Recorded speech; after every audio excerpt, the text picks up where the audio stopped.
اے رب قیامت قائم نہ کر۔ جب مومن کو قبر میں دفنا دیتے ہیں تو اس کو ایسا معلوم ہوتا ہے جیسے سورج چھپ رہا ہو۔ جب قبر میں مومن بندے کی روح لوٹائی جاتی ہے تو آنکھیں ملتا ہوا اٹھ کر بیٹھتا ہے اور فرشتوں سے کہتا ہے کہ مجھے چھوڑ دو، میرا نماز کا وقت ہو رہا ہے، میں نماز پڑھتا ہوں۔ اور یہ وہی کہے گا جو دنیا میں نماز کا پابند تھا، وقت پر نماز پڑھتا تھا۔ تمہارے اعمال تمہارے رشتہ داروں اور خاندان والوں کے سامنے پیش کیے جاتے ہیں جو آخرت میں پہنچ چکے ہیں، یعنی جو ہم سے پہلے فوت ہو چکے ہیں۔ اگر تمہارا عمل نیک ہو تو وہ خوش ہوتے ہیں اور اللہ سے دعا کرتے ہیں کہ اس کو اسی پر موت دیجیے، اور اگر برا عمل ان کے سامنے پیش ہوتا ہے تو وہ کہتے ہیں یا اللہ اس کے دل میں نیکی ڈال دیں جو تیری رضا اور تیرے قریب کا سبب ہو جائے۔ جب قبر میں منکر نکیر فرشتے آتے ہیں تو ان کی آواز مومن کے کانوں میں ایسی ہوگی جیسے ایک سریلی آواز کان میں بھلی معلوم ہوتی ہے، اور جیسے آنکھوں میں سرما لگانے سے آنکھوں کو لذت محسوس ہوتی ہے۔ مومن کو قبر کا دبانا ایسا ہے جیسے کسی کے سر میں درد ہو اور اس کی ماں دھیرے دھیرے اپنے بیٹے کا سر دباتی ہے، وہ اس سے آرام اور راحت پاتا ہے۔ نبی صلی اللہ تعالیٰ علیہ وسلم نے فرمایا، ہر مومن کے لیے آسمان کے 2 دروازے ہیں، ایک دروازے سے اس کا عمل چڑھتا ہے اور ایک دروازے سے اس کا رزق اترتا ہے۔ جب مومن بندہ مر جاتا ہے تو دونوں دروازے اس کے مرنے پر روتے ہیں۔ جب مومن بندہ مر جاتا ہے تو اس کے مرنے سے قبرستان اپنے آپ کو سجا لیتا ہے، لہٰذا قبرستان کا کوئی حصہ ایسا نہیں ہوتا جو یہ تمنا نہ کرتا ہو کہ یہ مجھ میں دفن ہو۔ حضرت ابن عباس رضی اللہ تعالیٰ عنہ فرماتے ہیں کہ مومن کے مرنے پر 40 دن تک زمین روتی ہے۔ حضرت عطاء الخراسانی رحمت اللہ تعالیٰ علیہ فرماتے ہیں، جو بندہ زمین کے کسی حصے میں سجدہ کرتا ہے وہ حصہ قیامت کے روز اس کے حق میں گواہی دے گا اور اس کے مرنے کے دن روئے گا۔ ایک روایت میں ہے کہ قیامت کے دن کچھ آدمیوں کے ساتھ پہاڑوں کے برابر نیکیاں ہوگی، وہ یہ دیکھ کر عرض کریں گے کہ یہ مجھے کہاں سے ملی؟ ارشاد ہوگا کہ تیری اولاد کے استغفار کرنے کی بدولت یہ تجھے ملی ہے۔ ہمارے نبی صلی اللہ تعالیٰ علیہ وسلم نے فرمایا، میت اپنی قبر میں ایسا ہی محتاج ہوتا ہے جیسا کوئی ڈوبتا ہوا انسان محتاج ہوتا ہے کہ کوئی اسے بچانے آئے۔ اللہ اکبر۔ قبر میں میت دوسروں کی دعاؤں کا منتظر رہتا ہے کہ کوئی ہمارے لیے دعا کرے، استغفار کرے اور ہمارے لیے پڑھ کے بخشے۔ وہ انتظار کرتا رہتا ہے۔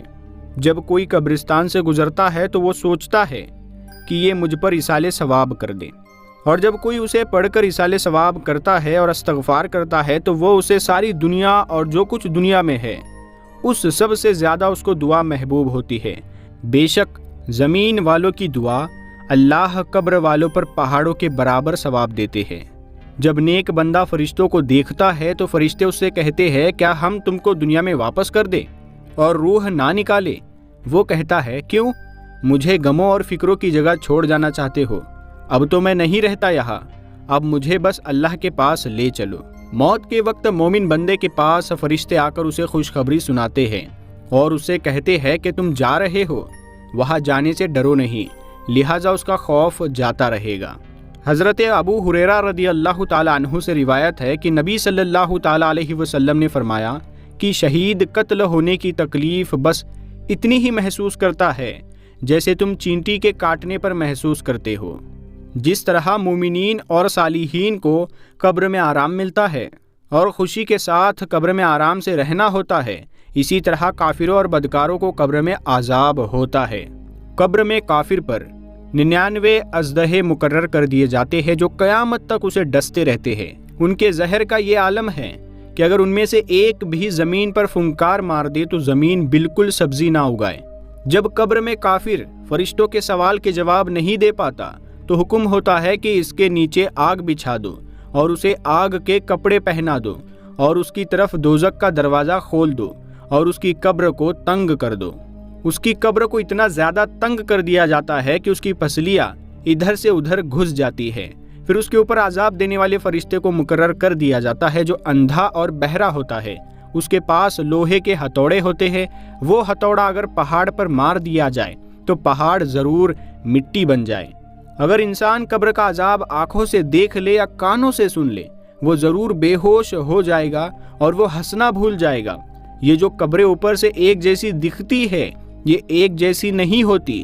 کسی کی قبر میں عذاب دینے والے فرشتے اسے عذاب دے رہے ہوتے ہیں تو کسی قبر میں بندہ جنت کے مزے لے رہا ہوتا ہے، کسی قبر میں آگ بھری ہوتی ہے تو کسی قبر میں جنت کے پھول بچھے ہوتے ہیں۔ ایک مرتبہ رسول اللہ صلی اللہ تعالی علیہ وسلم غروب آفتاب کے بعد مدینہ کے باہر تشریف لے گئے۔ آپ نے ایک آواز سنی جو بہت بھیانک تھی۔ اس کو سن کر فرمایا کہ یہودیوں کو ان کی قبر میں عذاب ہو رہا ہے۔ یہ بخاری مسلم کی حدیث ہے۔ نبی صلی اللہ تعالی علیہ وسلم کا 2 قبروں پر سے گزر ہوا۔ آپ نے فرمایا ان کو عذاب ہو رہا ہے، اور کسی بڑے مشکل کام کی وجہ سے عذاب نہیں ہو رہا بلکہ یہ اس سے بچ سکتے تھے۔ ایک تو پیشاب کی چھینٹوں سے یہ نہیں بچتے تھے، اور دوسرا چگلی کرتے پھرتے تھے۔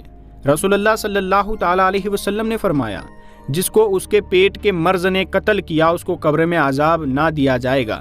پیٹ کے کئی مرض ہے، جو بھی موت کا سبب بن جائے اس کو قبر میں عذاب نہ ہوگا۔ رسول اللہ صلی اللہ تعالی علیہ وسلم نے فرمایا جو بھی مسلمان جمعے کے دن یا جمعے کی رات میں مرتا ہے اس کو اللہ قبر کے فتنے سے محفوظ رکھتا ہے۔ حضرت انس بن مالک رضی اللہ تعالی عنہ فرماتے ہیں کہ رمضان کے مہینے میں مردوں سے قبر کا عذاب اٹھا لیا جاتا ہے۔ رسول اللہ صلی اللہ تعالی علیہ وسلم نے فرمایا جو مرض کی حالت میں مرا وہ شہید مرا، یا فرمایا وہ قبر کے فتنے سے بچا دیا جائے گا اور صبح شام اسے جنت کا رزق ملتا رہے گا۔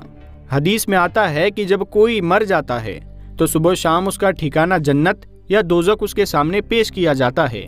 اگر وہ جنتی ہے تو صبح شام اس کے سامنے جنت پیش کی جاتی ہے، اور اگر وہ جہنمی ہے تو صبح شام اس کے سامنے جہنم کو پیش کیا جاتا ہے، اور اس کا ٹھکانہ دکھا کر اسے کہا جاتا ہے کہ یہ تیرا ٹھکانہ ہے۔ دوزخ کی دیواریں اتنی موٹی ہے کہ صرف ایک دیوار کی چوڑائی طے کرنے کے لیے 40 سال لگ جائیں گے۔ جہنم کی گہرائی اتنی ہے کہ اگر ایک پتھر جہنم میں ڈالا جائے تو گرتے گرتے جہنم کی تہہ تک جانے تک 70 سال لگ جائیں گے۔ اتنی گہرائی ہے جہنم کی۔ اللہ اکبر۔ دوزخ کے 7 دروازے ہیں جن میں سے ایک اس کے لیے ہے جو میری امت پر تلوار اٹھائے۔ دوزخیوں میں سب سے ہلکا عذاب اس شخص پر ہوگا جس کی دونوں جوتیاں اور اس میں آگ ڈالی جائے گی، جس کی وجہ سے اس کا دماغ ہانڈی کی طرح کھول رہا ہوگا اور وہ یہ سمجھے گا کہ مجھے ہی سب سے زیادہ عذاب ہو رہا ہے، بلکہ اس کو سب سے کم ہوگا۔ اللہ تعالیٰ فرماتا ہے کہ اے ایمان والو اپنے آپ کو اور اپنے گھر والوں کو دوزخ کی آگ سے بچاؤ جس کا ایندھن انسان اور پتھر ہے۔ پھر فرمایا گیا یہ پتھر کفار کے عذاب کے لیے تیار فرمائے گئے ہیں۔ ان پتھروں کے علاوہ مشرکین کی وہ مورتیاں بھی دوزخ میں ہوگی جن کی وہ پوجا کیا کرتے تھے۔ دوزخ بہت بڑی جگہ ہے لیکن عذاب کے لیے دوزخیوں کو تنگ تنگ جگہوں میں رکھا جائے گا۔ جس طرح دیواروں میں کیلیں گاڑی جاتی ہے اس طرح دوزخیوں کو دوزخ میں ٹھونسا جائے گا۔ جس طرح جانور دانہ تلاش کر کے چگتا ہے اسی طرح دوزخ میدان حشر سے برے لوگوں کو ایک ایک کر کے دیکھ بھال کے چن لے گا۔ نبی صلی اللہ تعالی علیہ وسلم نے فرمایا کہ بے شک دوزخ میں بڑی لمبی گردن والے اونٹ کے برابر سانپ ہے جن کے زہریلے مادے کی حقیقت یہ ہے کہ اگر ایک بار ان میں سے ایک سانپ ڈسے گا تو دوزخی 40 سال تک اس کی سوزش محسوس کرتا رہے گا۔ پھر فرمایا اور بے شک دوزخ میں پالان سے لدے ہوئے خچروں کی طرح بچھو ہے جن کے زہریلے مادے کی حقیقت یہ ہے کہ ایک بار جب ان میں سے ایک بچھو ڈسے گا تو دوزخی 40 سال تک اس کی سوزش محسوس کرتا رہے گا۔ دوزخ میں یہ بھی نہیں ہو سکتا کہ دوزخ میں پڑے پڑے موت ہی آ جائے اور عذاب سے بچ جائے، بلکہ وہاں بے انتہا تکلیف ہونے پر بھی زندہ رہیں گے۔ حدیث پاک میں ہے کہ جب جنتی جنت میں پہنچ جائیں گے اور دوزخی دوزخ میں جا چکے ہوں گے اور دوزخ سے کوئی جنت میں جانے والا باقی نہ رہے گا تو جنت اور جہنم کے درمیان مینڈھے کی صورت میں موت لائی جائے گی۔ اس کے بعد ایک پکارنے والا پکارے گا کہ اے جنتیو اب تمہیں موت نہ آئے گی، اور اے دوزخیو اب تمہیں موت نہ آئے گی۔ اس اعلان کو سنتے ہی اہل جنت کی خوشی میں اضافہ ہوگا اور اہل دوزخ کا رنج اور زیادہ بڑھ جائے گا۔ دوزخیوں کو کھولتے ہوئے چشمے کا پانی ملے گا اور سوائے جھاڑ اور کانٹوں کے کھانے کے علاوہ ان کے پاس کچھ نہ ہوگا۔ جو نہ طاقت دے گا اور نہ ہی بھوک کو دور کرے گا۔ سورہ مزمل میں اللہ تعالیٰ فرماتا ہے، بے شک ان کافروں کے لیے ہمارے پاس بیڑیا اور آگ کا ڈھیر اور گلے میں اٹک جانے والا کھانا اور دردناک عذاب ہے۔ رسول اللہ صلی اللہ تعالیٰ علیہ وسلم نے فرمایا، جس سے کوئی علم کی بات پوچھی گئی اور اس نے جانتے ہوئے نہ بتائی بلکہ اس کو چھپا لیا تو اس کے منہ میں آگ کی لگام لگائی جائے گی۔ پیارے دوستو، اللہ تعالیٰ سے دعا ہے کہ اللہ تعالیٰ ہمیں کہنے سننے سے زیادہ عمل کرنے کی توفیق عطا فرمائے، آمین یا رب العالمین۔ پیارے دوستو، کمنٹ باکس میں آمین ضرور لکھے، کیا پتہ کس کا لکھا آمین کب قبول ہو جائے۔